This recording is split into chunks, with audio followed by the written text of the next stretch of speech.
Good evening, namaskar, and welcome. This is Peter Abraham, and I welcome all our viewers back to this grand edition of the FTS 3.0. This time in the FTS, 12 crores is up for grabs across 30 tournaments, along with some beautiful medallions, and the champions have already started making their claims on those winnings.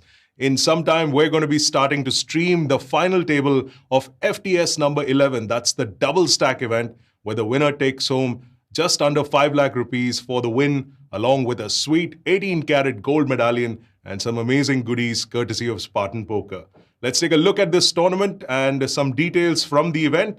The buy-in for this double stack is 4,400 rupees for a guarantee of 25 lakhs. We managed to cross that guarantee with 635 players testing their skills in this tournament, and the final 8 players are ready to battle it out over this 25 lakh prize pool that is going to be shared. The 8 payouts that we're going to be looking at for this final table today, right up top, 4,91,490 rupees for the winner, followed by 3.09 lakhs for second place, 2.22 lakhs for third, 1.76 lakhs for fourth, 1.38 lakhs for fifth, 1.08 lakhs for sixth, 81,534 rupees for seventh, and last but not the least, min payday guaranteed for everyone at this final table is 57,911 rupees. So let's invite the 2 experts who are going to be calling the action. Well, there's a third one also. We'll bring him in shortly as well. But first up, we have a poker wizard, and true wizardry has allowed him to finally be a part of this particular live stream that we're doing. Kevin Mcphee, of course, is who I'm talking about, this 2-time WSOP bracelet winner who hails from Coeur d'Alene in Idaho in the US. He was introduced to poker during his college days, and Kevin turned pro in 2008. And he's been a proficient online and live player ever since, making a name for himself on the international tournament scene when he won €1 million at the European Poker Tour in Berlin back in 2010. 2015 was another breakout year for Kevin when he picked up a no-limit hold'em bracelet at the World Series of Poker in Las Vegas, as well as one more in October that year at the World Series of Poker in Europe. He has also been a part of this FTS commentary panel from the very first edition. So let's give a warm welcome to Kevin Mcphee. Kevin, welcome to the broadcast. Well, thanks for having me, Peter. It's quite a lengthy introduction. I feel humbled by it, but yeah, I'm glad to be here and be back commentating again. Looking forward to some action. So feels good to be looking at some hole cards again here soon. Yep. I deliberately made that introduction long to make up for the last couple of streams that you have not been able to join us for. Kevin has literally battled with the forces of nature in order to make it to join us on this broadcast. I believe the weather's not been very kind with you back in the US.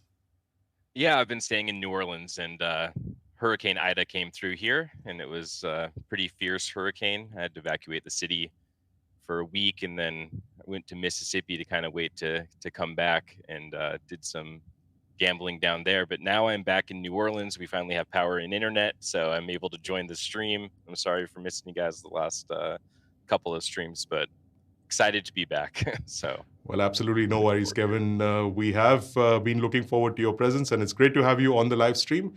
And of course, where there's one king of diamonds, there should be another king as well. And that is, of course, Sam Razavi, who continues to keep us informed and entertained with all his witty banter and commentary, of course. I think soon I'll have to make a provision for him to at least see the precious one. Which is the prestigious FTS medallion that Sam has his eye on. What do you think about that, Sam? You think you can convince someone to hand over that medallion to you this time? I think you're on mute, Sam. Just testing you there. Did you see what I did there? Yeah. Hopefully, I passed. Yeah, that's at the bottom of my list. I was saying, Kevin's had a couple of days off. All the commentators are going and having coffee breaks. I mean, I'm going to speak with my agent to take a look at these contracts in the future.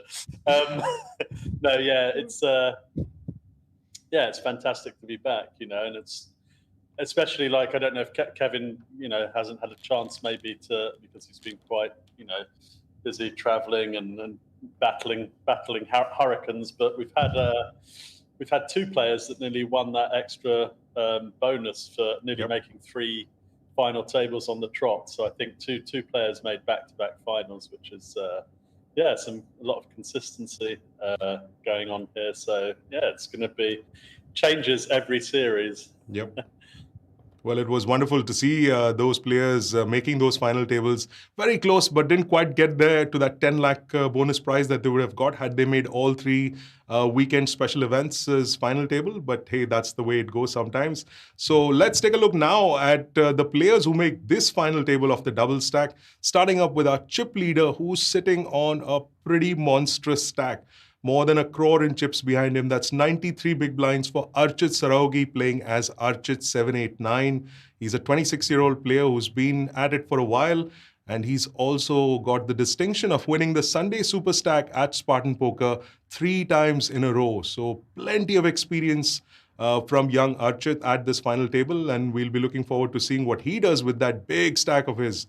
And going to the next player on the counts is a familiar name and a cute name at that. Cupid stunt. That's Mohammad Azer, who's playing once again another final table in these marquee final table streams that we do. So Mohammad Azer has been playing for a while now. He's 24 years old. He won the NPS main event on Pokerbazi for a little over 50 lakhs back in June. And he also took 8th place in the Saturday special event at this FTS not too long ago. So yet another final table for this young man. And I mentioned that big gap in chips. He's got 31 big blinds. That's a stack of 3.7 million in chips that Mohammad Azer has. So a big gap between him and the chip leader, who's got 93 big blinds. Coming in 3rd position on the chip count is a player we don't have much information about, but he goes by the very ominous name of Strangler. And Strangler is a 37-year-old player who's got 3.4 million in chips. That's 29 big blinds. He has won the elite tournament on Spartan Poker for a little under 6 lakh rupees, amongst other title wins that he's got. Again, a relatively unknown player in Bitter, who's the next on the list. 2.2 million in chips. That's 19 big blinds. And this player is Abhishek Kumar Chaurasia. Next up, we've got very, very well-known name from the Indian circuit. That's Ashish Munot, playing as Donkey 07. And Ashish, of course, has plenty of titles to his name, including the IOPC main event win from Spartan Poker itself for 37.5 lakhs back in January 2019. He also won the WPT India main event for 63 lakhs in October 2019. Ashish has got 13 big blinds. That's a stack of 1.6 million. Rounding off the bottom 3 is Dharam Yadav, playing as Baba 1981. He's a 40-year-old player who finished 3rd in the mega stack on Spartan Poker not too long ago. He's got 12 big blinds. That's a stack of 1.38 million. Another anonymous player who goes by the username Sivas is playing in 7th on the chip counts. That's 9 big blinds, a little over 1.09 million in chips. Last but not the least, Ishaan Kapoor, playing as E. Kapoor. Of course, that's as easy as it gets. He's a 27-year-old player who finished 6th in the FTS big game on Spartan Poker for 4.5 lakh rupees in November 2020. So that was his last big title. Last big finish anyway. This could be another title that he could get. He's got the shortest stack, 6 big blinds, 693,000 in chips behind him. Let me get to you, Sam, first. There's that huge gap between the chip leader, 93 big blinds versus the next guy with 31. I mean, is he going to just mess about? We'll take a quick look at the chip count summary, just quickly through the list of players. And like I was asking Sam, such a huge gap, 93 big blinds versus 31 big blinds. That's got to be a massive advantage at this table. That's crazy. It's quite rare that you see such a huge disparity. He's got nearly something like nearly 50% of the chips in play. Yep. And while sometimes you think you can just go in and maybe just start playing really aggressive, I mean, he's probably got the chips. He's probably got the chips to guarantee himself heads up by just playing, really, really solid. ABC, so it'll be interesting to see. If I was in this spot, I'd be just picking my spots. I have so many chips that, I only need to accumulate a few more, and I'll go in minimum heads up with an even pairing against my opponent. So it'll be interesting to see how it plays out. But that's a monster chip lead. Absolutely. And Kevin, would you also pretty much, if you were in the same position, would you kind of float your way into heads up and then, take it from there, like Sam suggested? I mean, yeah, I mean, when you have so many chips and there's so many short stacks, I mean, we have a 6 big blind, 9 big blind, and 12 big blind stack at the table. I don't really think that you necessarily want to be like attacking them really strong, unless they're super tight. But more you want to like focus on kind of just, making some tight folds here and there so they can get in some confrontations, and then you can just kind of print money, sitting back and folding. But really, what he should be looking to do is pressure the middling stacks, because if they open up at all, because of the incredible ICM pressures, they're going to have a hard time putting up any resistance that he gives them. So I think attacking the middling stacks, you want to be raising their big blinds, and maybe you're looking for some leverage spots to 3-bet them, just because the ICM considerations here are so fierce. But I would imagine this is going to go pretty quickly with such short stacks. So the table dynamics will always change, but you just always want to be aware as the big stack that you can pressure the middle stacks quite a bit, because they just really need to make sure that they make those ladders. Right.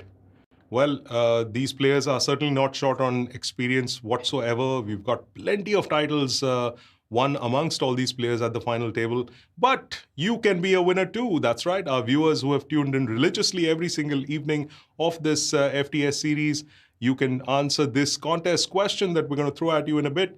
And you could win a ticket to participating in this FTS series. So here is that contest question. Can you name the 4 days that start with the letter T? Who comes up with these things? Anyway, can you name the 4 days that starts with the letter T? We've clearly deviated a lot from poker in these contest questions, but hey, it keeps things interesting for us. So can you name the 4 days that start with the letter T? That's the contest question. And it's not as easy as it sounds, apparently, so you need to think a little bit about this one. But if you think you've got it, then send in your answer as a comment on this stream with your Spartan Poker ID. And if you are one of the lucky winners, lucky 3 winners, in fact, to get a ticket into the Feast Day 1F, that'll be played on 14th September at 4 p.m. Remember, the Feast is a 1 crore guaranteed tournament. It's got a ticket of 2,200. There are daily satellites happening at 4 p.m. If you are one of the contest question winners, you will get an entry into Day 1F. So make sure you get your answers into the comment section. And as long as you have the right answers and you're one of the guys we pick, or girls that we pick, we could see you at one of those final tables very, very soon. So I think we're just about ready to get the action into place. Let's check with production if we're good to go. And here we go. Cards are in the air. There's a kind comment in the chat which says, nice shirt, thanks buddy. But I'm going to try and give a more sober option shirt-wise to all of you by introducing our third commentator on this stream. It's my pleasure to welcome Richard Haridasoam onto this broadcast. And Richie, of course, has been in the poker scene for a long, long time. He won the big game at the India Poker Championship, the main event of that 2012 edition. And he's, of course, well known for producing his poker podcast called Poker Rajas. And he has also been calling the action on several series. So let's invite Richard Haridasoam onto this broadcast while I scoot off and get some more of that coffee. Sam, sorry, I just got to get one of those. All right, the popcorn's flying away at my face as we speak. So I'm going to take a short break and bring Richie into the live stream. Richie, welcome. Thank you so much, Peter. Thank you. Very nice to be on this stream. I think we already have an all-in Donkey 07 shoving the jacks there.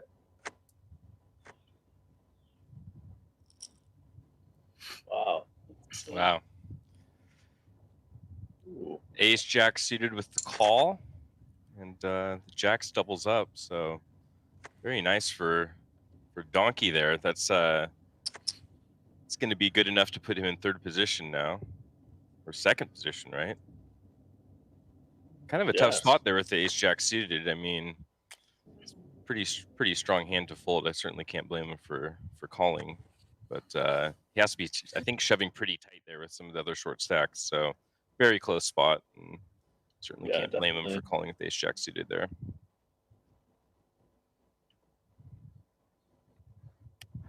And then here we see our chip leader getting in the mix with ace-8 off. Be a defend from the deuces, and you know, it's so tough to realize your equity in these spots. It's, you know, it's gonna flick it in for the one big blind to try to flop a set, but it just feels like you're always going to be check folding unless you do, and that's exactly what happens. The ace high just with the small continuation bet and takes it down. Rich get richer. Yeah, this is such a massive chip lead. I mean, it hasn't been very common. We've seen something like this where somebody just comes in with almost half the chips in play. Yeah, I was mentioning earlier. It's just, you know, you see some big chip leaders, but this is just runaway. You know, it's just crazy. It's at these points that I wish I'd seen, like, what. Oh, wow! Donkey just getting after it, shoving, covering everybody. 20 big blinds with the ace-4 suited. Just forcing them to find a hand to call with. Pretty ambitious play, but it's going to take it down. That's a pretty aggressive move there. That's really aggressive. I think I'd prefer just to raise there. I mean, you have a lot of pressure to put on everybody with that stack size, but you know, suited ace wheel, nice to mix it up sometimes, not only be shoving pairs and stuff. So you got the ace blocker, makes it hard for them to call. But yeah, very aggressive move. I'm going to be looking at this storyline with Donkey on in position on the chip leader and playing that kind of style. Looks like they're mixing up here too with the ace-9 under the gun. Yeah, so definitely getting after it. Some fearless play.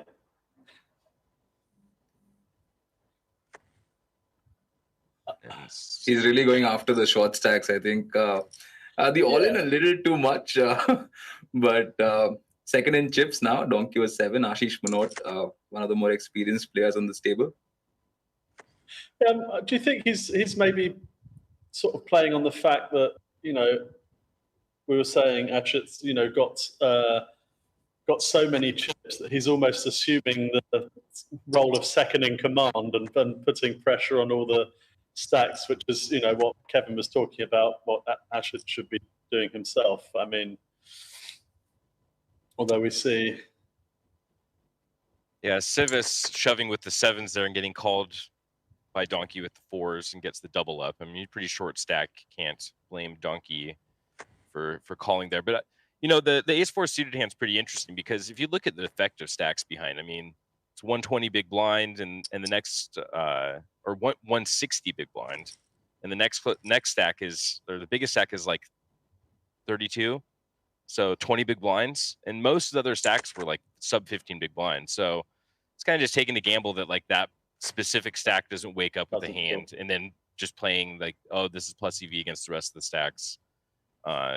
Certainly being pretty aware of the stack sizes behind him and what the effective stuff is. And yeah, we're gonna see a similar play here, and he's gonna get called by the 9s this time. So running into it, but you know, the thing about the suited ace is like you always have 3 outs.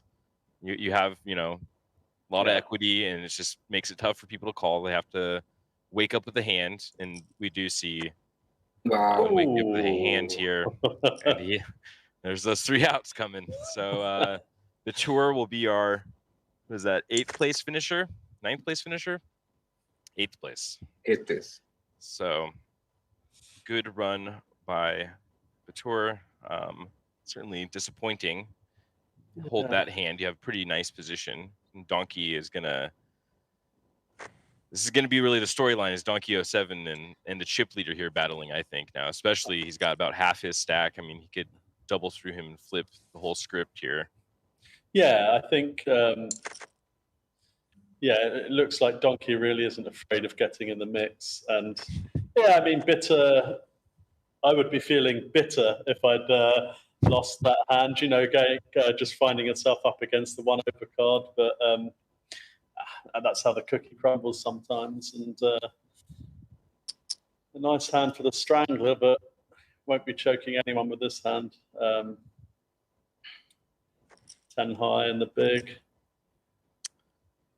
Do you think the Almost like- strangler should always be jamming jacks, or should he be trying to raise and sort of play this post flop? So, because I don't think Cupid has a very small stack.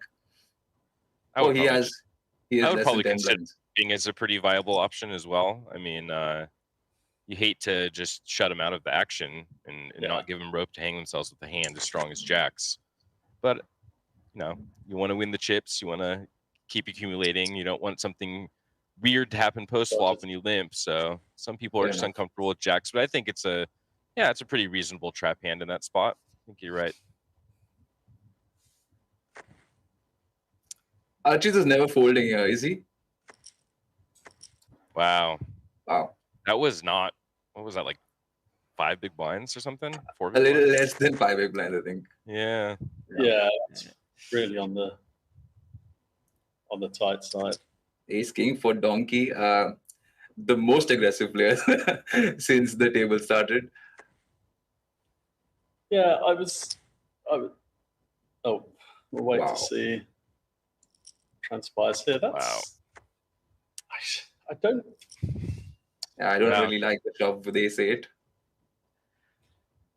Yeah, I Yeah. mean, making a statement that he thinks Donkey's out of line, but I mean, when you have somebody opening under the gun, they still have to, you know, even if they're playing aggressive, they still have to have some sort of hand. So I'm not so sure there with little fold equity going with the Ace 8. Seems like not the strongest play. And here we go. Here's the limp. Pocket aces versus 5s. I mean, that's just a super standard spot. Donkey's gonna double them up there a lot of the time. And yeah, we've had a lot of all in so far. So I was thinking it was going to go pretty fast in the beginning, and it's living up to expectation right now.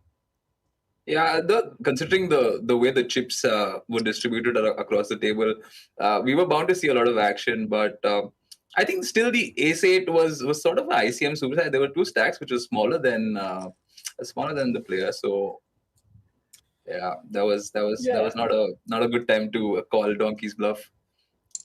Yeah, I mean, I always say I'm sure that these players have been playing against each other the last 2 days, so he's probably seen a lot of crazy stuff from Donkey. But you know, in a nutshell, going to the final table, I think just seeing a bunch of a handful of hands is probably not enough to base that sort of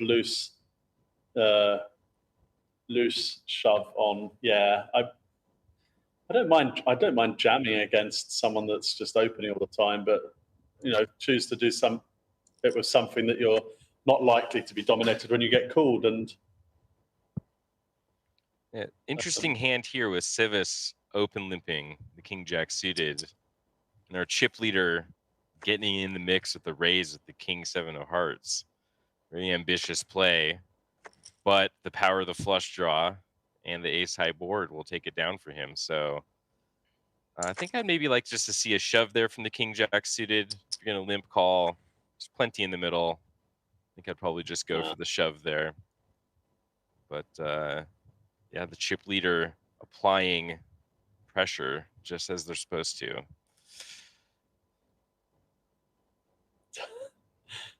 I just don't know whether this tanking is Donkey thinking, oh, please, I have to play, but just let this one go. Also, the 7th place finisher, Cupid Stunt, this was not his first final table in the series. He's been super consistent, and he's been making a lot of deep runs in the tournament. So yeah, I think what you're saying probably is right. He had some sort of dynamic or some sort of information, which was probably something we don't know about, and which is why he made that play. Yeah, I always get a little suspicious though when a guy's like all in. Okay, now I just raise. You know, it's like yeah, you were shoving with bad hands before, and now you have the nuts. You know, I get a little suspicious about that. Yeah, but you just hate it when he shows up with Ace King. Exactly, and there you go. Another standard, and oh wow, 4 high flush. The rich get richer. Yeah, I mean, that was this like is 4 big blind shove, so got to play the 4s. Pretty sick run out though, making the 4 flush. I can't Another see. standard call. I think he has to call here. Wow. Wow. I mean, I don't think it's an auto call, but I definitely like wouldn't expect Donkey to have folded that hand. Suited ace. I mean, Just goes to show that it's much easier to shove a hand than call a shove. I mean, that's a perfect Exactly. example right there. He had the exact hand before and That's ended true. up shoving it. And then this time elects to make the fold when he's I mean, I think that's a pretty shallow stack. I think you probably just need to call there. You're blocking Yeah. other ace highs. There's a lot of Broadway hands that want to shove.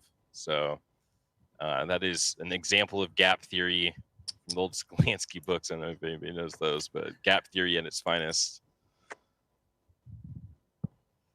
Also, do you think is there some sort of thought behind Donkey sort of taking his foot off the pedal, waiting for an opportunity since he's second in chips, a lot of short stacks around, maybe be a little more careful about taking his spots since he's already accumulated enough chips to probably get to top 3 or even heads up.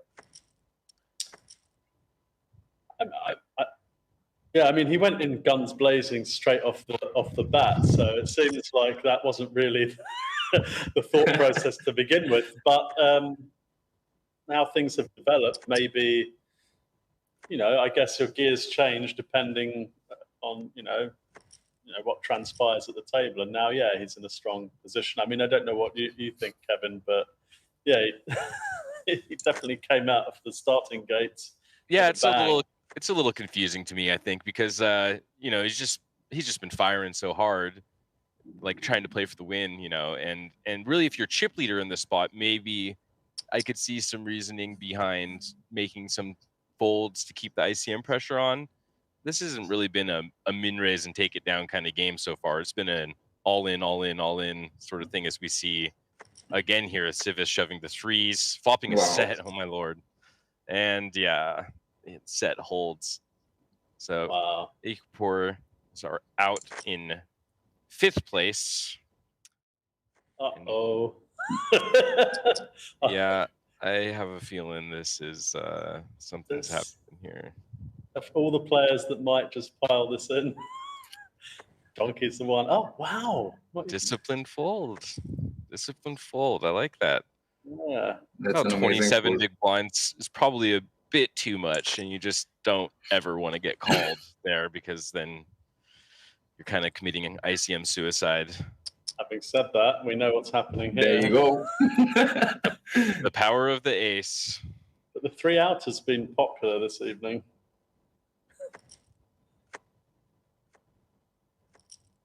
Wow. Nice. Boat on the river. Nice double up for Strangler there. So now things happen quickly at this final table. Donkey's 07 is now the short stack. So now he can play even more aggressive if it's possible. Yeah.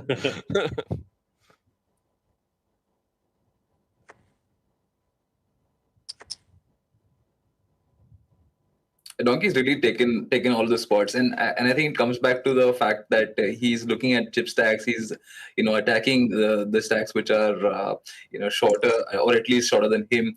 And although I think he had a lot of room, like the players behind him also had enough chips to sort of peel and see a flop. So I don't know about the all-in 4-way. Split pot.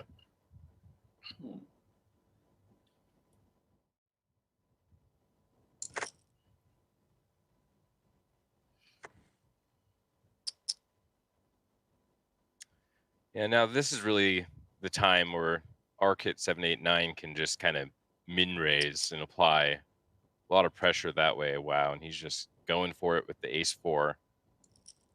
13 big blinds. And Jack 10 finds the call. Ace high holds.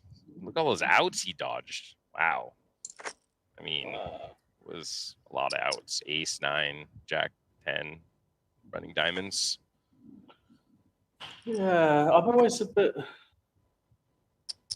remiss to sort of call off someone like Donkey that has already shown the tendency to really, you could really end up getting into a pickle with this guy, as opposed to maybe choosing a hand that's much stronger. I don't know. Such a pretty hand, Jack 10 suited. I just don't know whether I want to give that specific player any more ammo to make my life a bit tougher. Yeah, it's just tough to call off when you're got the ICM pressures on and stuff. You just want to be the shover most of the time. But that spot's a little awkward because Strangler had enough chips that he couldn't just open shove that hand. And 13 big blind reshove with a hand as much equity as Jack 10 suited. It's a pretty awkward spot, to be honest. I can't blame him for calling there. I'm not much of a fan of calling off. I'd much rather be the guy doing the shoving in and making them fold and getting that fold equity. Ooh. Monster flop for Strangler, but an absolute whiff for Donkey 07. Oh, pain. Yeah, that's so brutal when you flop the nuts like that and they just snap fold.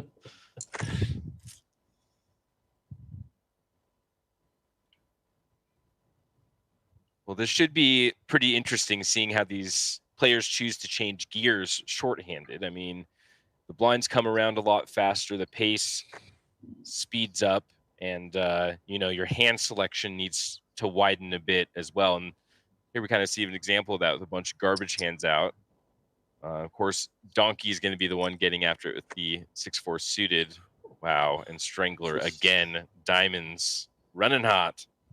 Absolute monster flop. I mean, definitely a candidate for slow playing this. Yeah, I think I like a call there. I mean, you have the deck killed if you're ahead. Yeah. I don't think there's much need to protect your hand there when you have second nut flush draw and the pair. Wow. This is setup, eh? I mean, I'm never folding ace queen to Donkey. Not the way he's playing. I'm diving straight in there with this hand. Yeah, Ashish has just been playing so aggressive. 15 big blinds and ace queen. I mean, he's going to show up with so many worse hands here. Of course, this time he has the premium hand, but against his perceived range, wow. Yeah, that's a really good fold. Result-wise, really good fold. I mean, yeah. I think he definitely could have a lot of things you crush there, but yeah, wow, big fold from Civis there. And Civis has really, played very methodically from the start. Although it's just been 15 minutes and we're down to 4 players, but he's really picked his spots, and he understands, that Donkey's going after it. There's a good chance that Archit and Strangler might get into it with Donkey, and he just wants to be a little cautious and sort of look at laddering up. Yeah, I think that's pretty much the reasoning behind that. A good candidate for the reshove here with the ace-6 suited. I mean, once you get below 14 big blinds, you don't really have too much fold equity on your reshoves. So I would have liked to see Civis at least take a little time there to think about that spot. I mean, King 10 opening up and taking it down. He did lay down the ace-6 of hearts, but I don't know. I would definitely think about that. Once you duck below that stack size, it's the blinds start going through you. You don't really get fold equity on your reshoves anymore. So I think I probably would have taken that spot with the ace-6 of hearts. Yeah, for sure.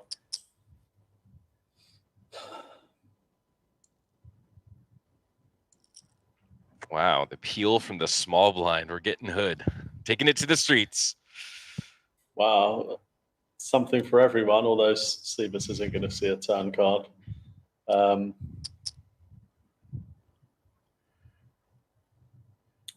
And with Donkey's stubborn. Sorry, I was saying with the way Donkey has been playing, I was expecting Strangler to sort of maybe call one street and see a turn card, because Donkey's really going after it. He's been playing most of the hands. Of course, we know that he has this flop smashed. Yeah. Wow, look, Donkey's Wow. setting the trap beautifully, checking on such a flop, you know, so draw heavy, and, you know, he's actually checked behind to induce, and Chivas hasn't even, you know.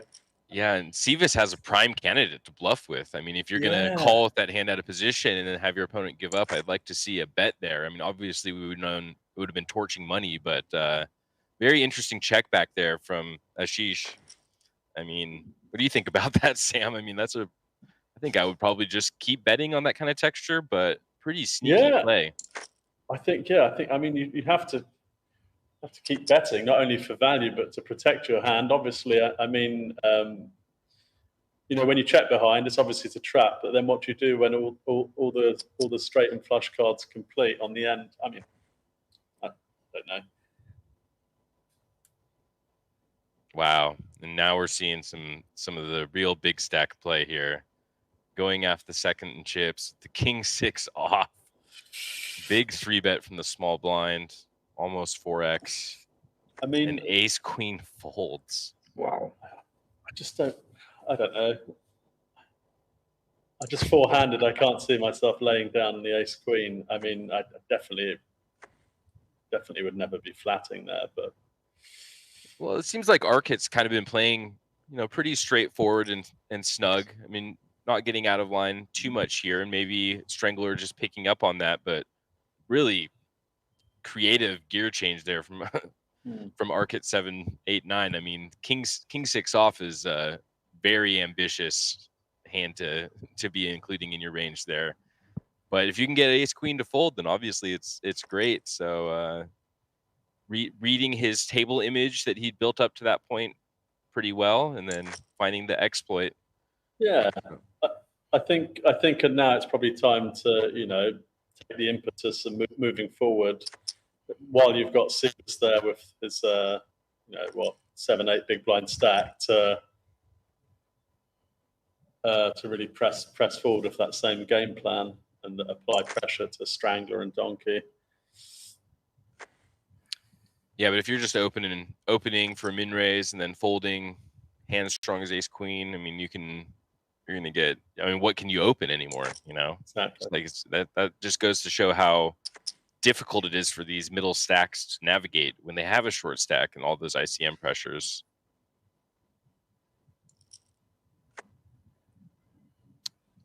Donkey just calling with the 9s.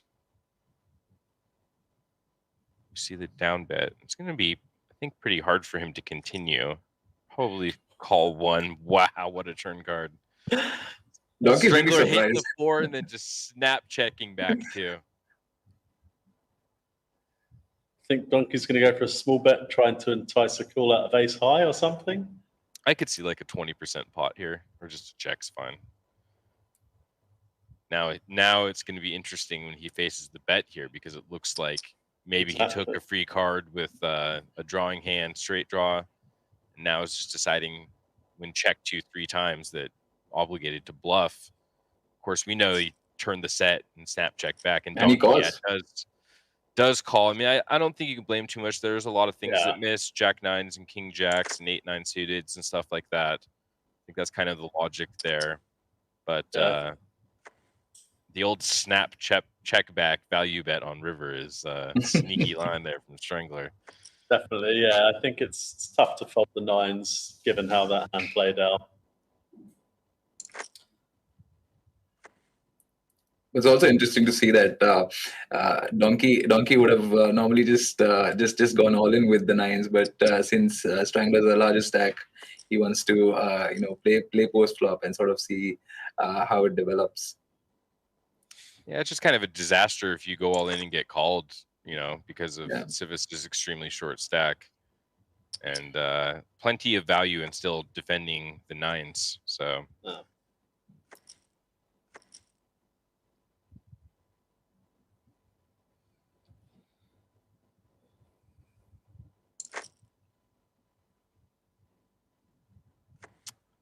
And this should be good enough for the all-in from our short stack. weak enough hands to get it through. So Civis takes down one more round of blinds, lingering around with 9 bigs, waiting for them to step out of line. And here we have exactly what Civis is looking for: big confrontation coming here between Strangler and Archit. What size do you think Strangler is going to make it? Well, that's pretty small. He should be probably making it 3 to 4x minimum. You probably think with ICM considerations, they'll probably just go like 3.5. It's going to be, wow. This is insane. Instead, he makes a small 3-bet, so less than 3x out of position, very unconventional. They both flop the ace. And I just don't see how Archit doesn't lose a bunch of chips here. The pot is already bloated. Yep, and we see the pot of the tournament going to Strangler, Ace King versus Ace Queen on the Ace High board. That's insane. And just like that, Archit's gone from tons of chips to wow. Strangler, Ace 5. Strangler vaulted up the chips there to 1.6 million. It's just, whew. Wow. Or 11.6 million. Sorry, that's a lot of chips. I mean, there's only 25 million in play, so 60% of the chips four-handed right now. Looking pretty good for Strangler. Just how quickly it turns around sometimes when you get those, monster confrontations heads up. It's wow. Yeah, pretty gross spot too, because when you call with the Ace Queen, I mean, and actually hit it as well, and you actually hit it, and you both have it. It's just it's so brutal. Definitely feel the pain there.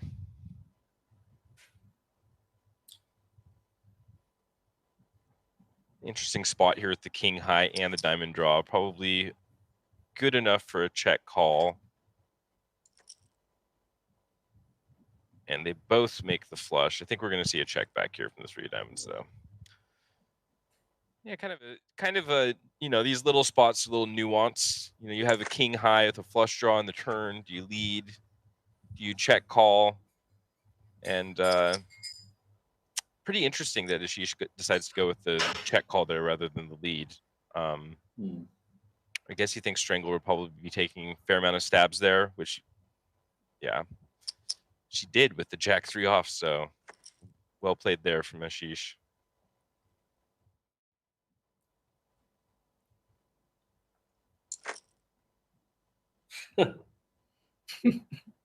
I mean, yeah, this is going to fold round. It's always frustrating when you play quite, fairly loosey-goosey, and then you actually wake up with a hand as strong as kings. And wow.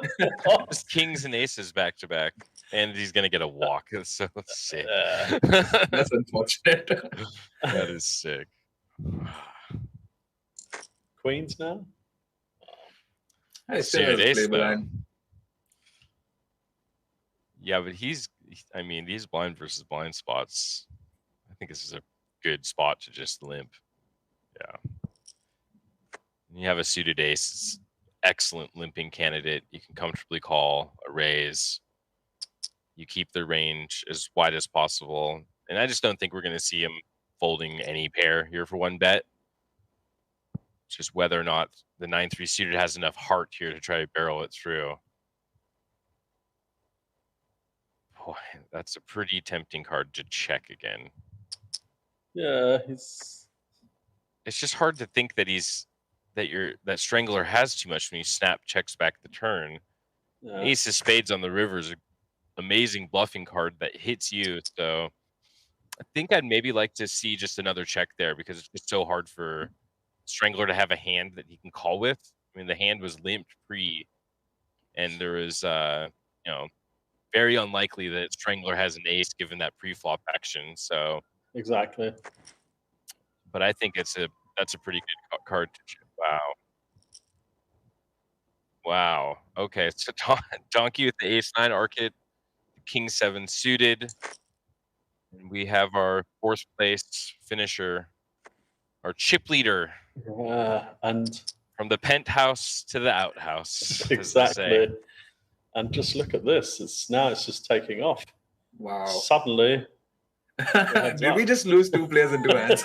Yeah, this is fast and furious action here. Wow, this is insane.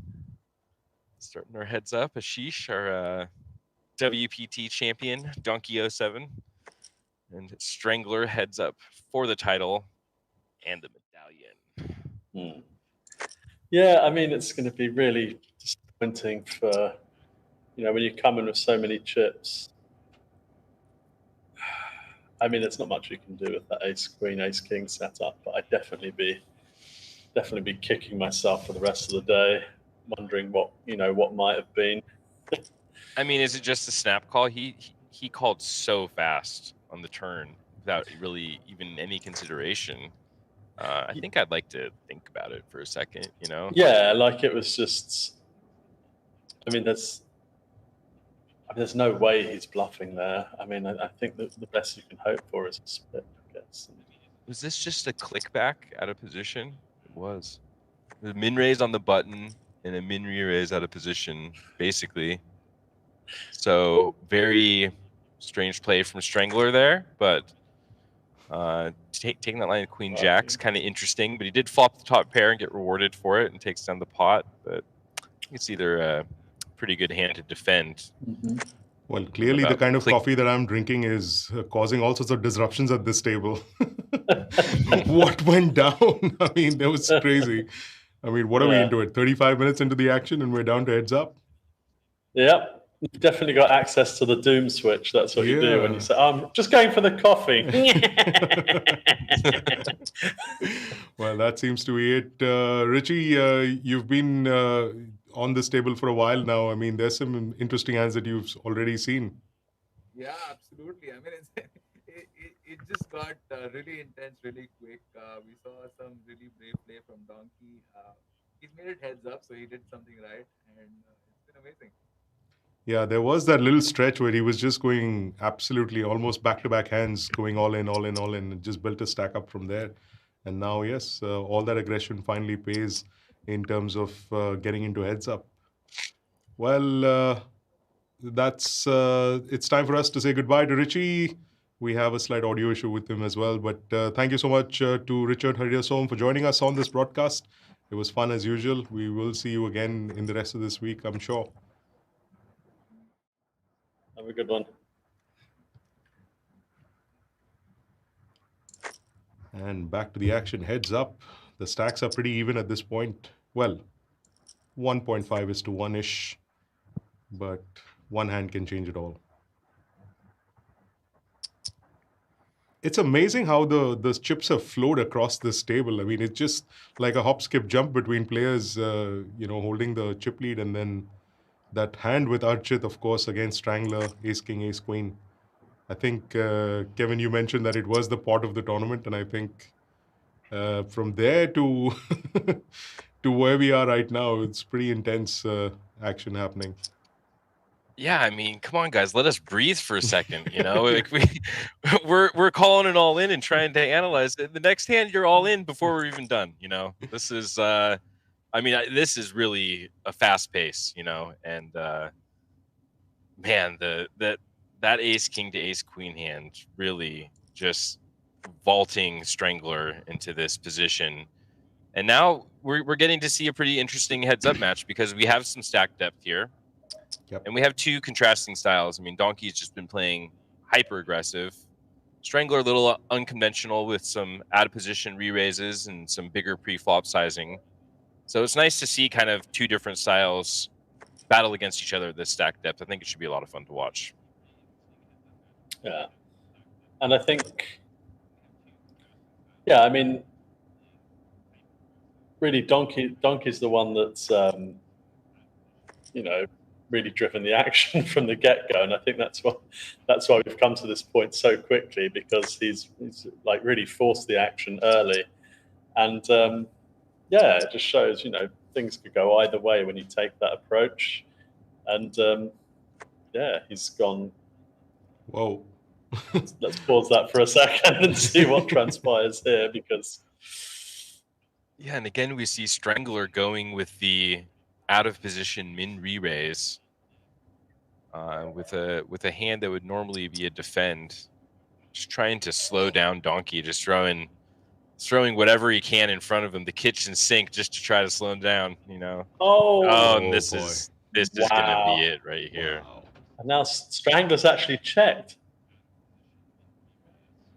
That Maybe is, it's he's not going to be happy once he sees that happening. Oh boy. Yeah. Just a sick cooler here, and a very strange hand from the very get-go.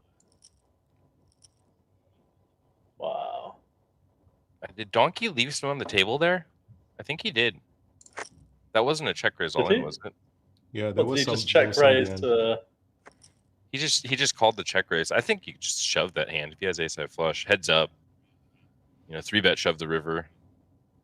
So many other flushes are just going to pay you and just side call. I think he left some on the table there. Boy, when he I didn't don't have like a leaving stack, anything on the table when I get a cooler, Yeah, exactly. when he didn't have a stack, Donkey was hyper aggressive. I wonder what he's going to do now. Yeah, I think he's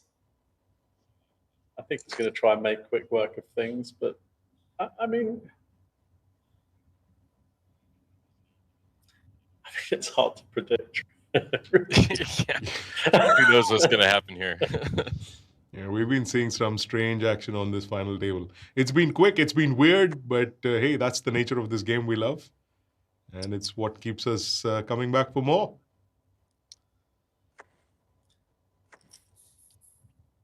Quick and weird, indeed. Yep. Yeah. Well, we're definitely going to see some chips in the middle here with the ace-4, and he just limps the ace-4. So again, we saw before at the final table him just open ripping some of the ace-X's, and then kind of changing gears and started limping them. Pretty sick turn card here. Wow. The 10 just leads out, gets called by the ace-high. Wow.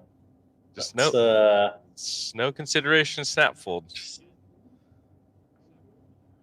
You guys got to give us a minute to breathe. You can't just keep snap.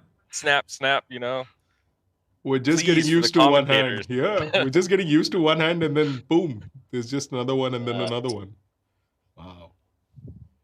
Well, I can see a lot of answers to our contest question. Make sure you get them in there. The looks of this table, we might just be ending pretty soon. So we're going to wait till we announce the winners in the chat and comments itself. So make sure you get your answers in there with your Spartan Poker ID. We're probably just going to have to wait one more hand. Yeah. And as I say it, Ace Jack versus sixes. oh, Jack on the and that's turn. it. Bam. Wow. That was Wow. a fast final table. Congrats to Ashish. Well Very done. nice tournament from Donkey. Definitely played for the win from the get-go. And, Yeah. Well, that was pretty fantastic. Donkey 07 winning this tournament. That's Ashish Munot adding yet another title to the number of titles that he's won over the course of the last several years. One more feather to his hat in this FTS double stack event, coming back from one of the shorter stacks at this table and then going on to just burn, baby. Took all the chips, and that's the end of that tournament.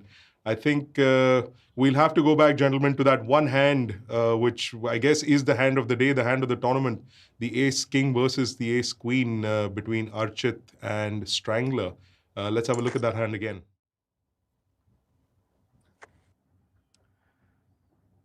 Yeah. I mean, And we just see Strangler consistently doing this at the final table where he'd make the small re-raise out of position. I mean, it's just impossible to fold ace-queen in this spot given the pre-flop action. It's less than a 3x. You're getting incredible price. So pretty standard call here with the ace-queen. And once this happens, you're just not going anywhere.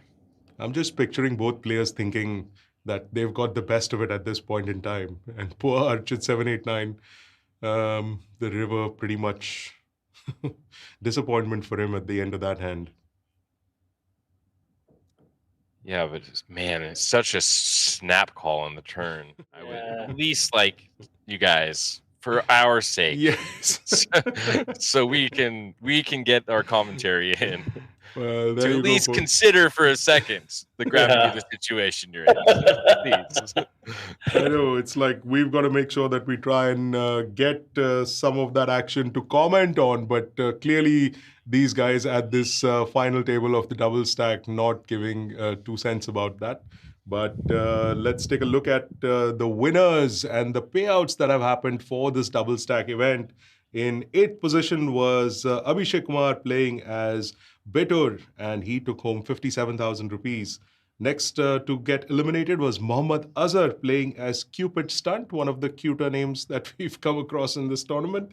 He took home 81,000 for his 7th place. Dharam Yadav playing as Baba 1981 in 6th for 1,08,000. Ishaan Kapoor playing as E. Kapoor finishing in 5th place, 1.38 lakhs. Archit Saraogi playing as Archit 789, that monster chip leader, close to 100 big blinds when he started off, and then there was that hand that we just saw, which led to a big stack loss for him. 1.76 lakhs for his 4th place finish. And we had Shivas playing in 3rd position, eliminated in 3rd position, I beg your pardon, for 2.22 lakhs. And the heads up that we just saw concluded, Strangler finishing in runner-up position for 3.09 lakhs. And our winner, Ashish Punot, Donkey 09, finishing as the title winner of this double stack, 4.91 lakhs, that 18-karat gold medallion, which always belongs to Sam Rizavi, and a special gift hamper from Spartan Poker to boot as well. Gentlemen, I think if there was ever a definition for edge of the seat action, this was it. I mean, we barely had time to breathe between the hands on this final table. Yeah, I mean, sorry, go ahead. I was just gonna say it felt like dopamine overload. It was like like playing slot machines down in Biloxi, you know, just action every hand. And yeah, it's gonna be a letdown the rest of the day because I'm just starting my day today. So that's a lot of action, and boy, it was fast and furious pace. That took what, less than an hour? Yeah, I think the entire final table. 45 minutes, a little less than 45 minutes, I believe, is what the entire tournament took. Probably one of the shortest tables that we've done some commentary on. Just a quick roundup, with let me ask you, Sam, we did see a couple of strange hands that were played, but anything like out of the ordinary in terms of a mistake that you felt any of the players did? I think just as a general rule, as Kevin was saying, I think some of the decisions, even though you might still have come ultimately to the decision that these players arrived to in certain hands, just taking the time to really think. The ace king ace queen, particularly in question. It's a tough one. I wouldn't try and say, I could have folded this on the turn or blah blah blah. But there's many factors to take into consideration. Not least of which, there's no way in hell the Strangler is just piling all his chips in on a total bluff. And if you take the time to analyze, I'm sure the minimum conclusion that Ashish would have come to is that